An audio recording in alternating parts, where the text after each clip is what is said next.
Hey, let me show you how you can connect CMF Buds Pro 2 into the mobile application. So first of all, on your phone, the Android phone or iOS phone, first of all, you will have to download the Nothing X application.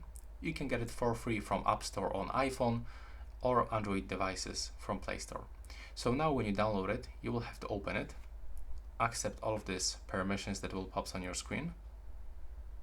You don't have to join for improvement program, so we can click later. Now we have to accept the Bluetooth permission. And right now we have to enter for the pairing mode. So open the case with the both earbuds inside, click and hold this button, and wait until this indicator starts blinking white.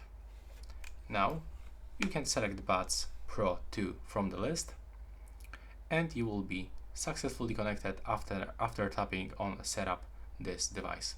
That's all for this video. Right now, please subscribe to my channel.